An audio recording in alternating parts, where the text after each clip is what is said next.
নমস্কার বন্ধুরা, আজকে আমি একটি পিঠের রেসিপি নিয়ে চলে এসেছি। তো এটিকে স্ন্যাক্স হিসেবেও খাওয়া যায়, আবার অনেকে পিঠে হিসেবেও খাওয়া যায়। তো আমরা যারা মিষ্টি কম খাই তাদের জন্য এটি একটি খুব পছন্দসই খাবার।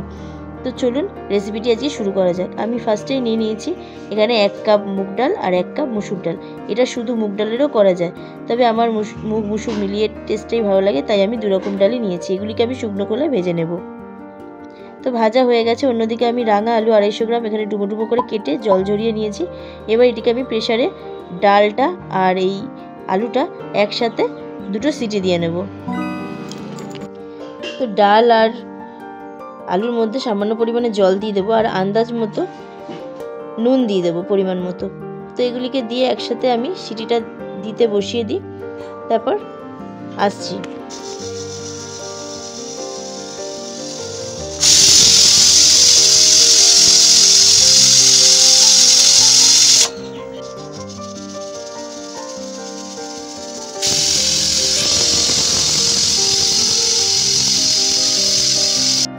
দেখতেই পাচ্ছ 2টো সিটি পড়ে গেছে, আর আমি এখন প্রেসার থেকে এগুলো নামিয়ে নিয়েছি।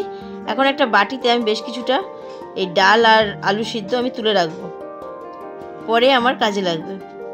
তো রেসিপিটা দেখে নাও। আর শীত প্রায় মাঝামাঝি চলে এসেছে, তো এখন একটু পিঠে পুলি না হলেই না।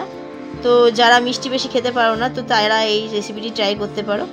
আমি মিষ্টি বেশি খাই না, আর আমার বাড়িতেও বেশি খায় না, তাই এটা আমাদের খুবই পছন্দের একটি রেসিপি। তো এখানে দিয়ে দিলাম আমি 2 কাপ মতো চাল গুঁড়ো। তো চাল বেটেও দেওয়া যায়, তো আমি এখানে চাল গুঁড়োই আমি ইউজ করেছি। তার মধ্যে দিয়ে দিলাম 1 চামচ লঙ্কা গুঁড়ো আর 1 চামচ আন্দাজ মতো নুন, আর 1/2 চামচ এখানে জিরে গুঁড়ো আর ধনে গুঁড়ো 1/2 চামচ করে। তো সব কিছু পরিমাণ মতো আমি দিয়ে দিয়েছি। এবার এটাকে এখানে কে কেমন মিষ্টি খাও সেই অনুযায়ী আন্দাজ মতো মিষ্টি দিতে হবে। তো আমি এখানে গুড়টাকে ইউজ করেছি, চিনি আমরা খুব একটা খাই না, তো তাই। এবার এটিকে ভালো করে হাতের সাহায্যে ভালো করে এটা মিশিয়ে নিতে হবে। আর আলুগুলো একটু গোটা গোটা থাকবে, তো আলুগুলোকে একটু মেখে নিতে হবে। তো চলো মেখে ফিরি। দেখো আমার এখন মাখাটা কমপ্লিট হয়ে গেছে। তো আমি এটাকে রেস্টে রেখে দেবো 10 মিনিটের জন্য। তো ঘুরিয়ে ফিরে একটু দেখে নিতে হবে ভালো করে মাখা হয়েছে নাকি। 10 মিনিট পর আমি আবার ফিরে এলাম, আর এটিকে দেখো এটি অনেকটাই সফট হয়ে গেছে মাখাটা। তো হাতে সামান্য সাদা তেল নিয়ে কিছু কিছু করে ছোট ছোট বলের মতো আকৃতি করে এটিকে নানা রকমের শেপের করা যায়। তো আমরা এখানে একটু চ্যাপ্টা ধরনের এরকম শেপ আকৃতি দিয়েছি। তো তোমরা কে কেমন আকৃতি দেবে সেটা সম্পূর্ণ তোমাদের ব্যাপার। অনেকে এটিকে গোলও করে, আবার অনেকে এটিকে লম্বা লম্বাও করে। তো যে যেমন খাও সে সেমনভাবে করে নেবে। দেখো আমরা এখানে 2টো শেপে করেছি। তো এইগুলিকে একে একে এবার ভেজে নেব। চলো রান্নাঘরে যাওয়া যাক। এখন কড়াইতে সাদা তেল দিয়ে দিয়েছি বেশ খানিকটা। এটিতে একটু তেল বেশি লাগে, তাই আমি অল্প অল্প করে 2বারে ভাজবো, 2-3 বারে ভাজবো আর কি। মানে 4-5টার বেশি প্রথমবারে দেওয়া যাবে না, কারণ নাড়াচাড়াতে ভেঙে যেতে পারে। তো তেলটিকে ঠিক করার জন্য আমি প্রথমে 5টি দিয়ে অল্প অল্প করে ভাজছি।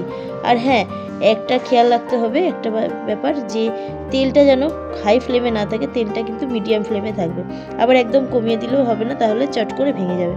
তো আমি এখানে মিডিয়াম ফ্লেমে গ্যাসটা রেখে আস্তে আস্তে এগুলোকে ভেজে নিচ্ছি।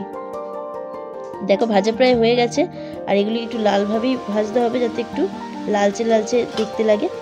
তো এই যে দেখো ভাজা হয়ে গেছে।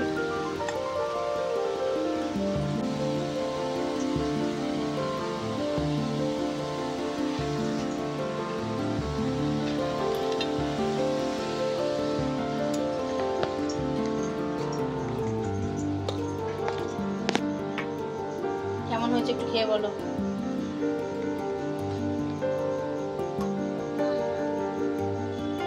ভালো হয়েছে সত্যি? ঠিকঠাক? মিষ্টি বেশি হয়েছে নাকি? ঠিক আছে।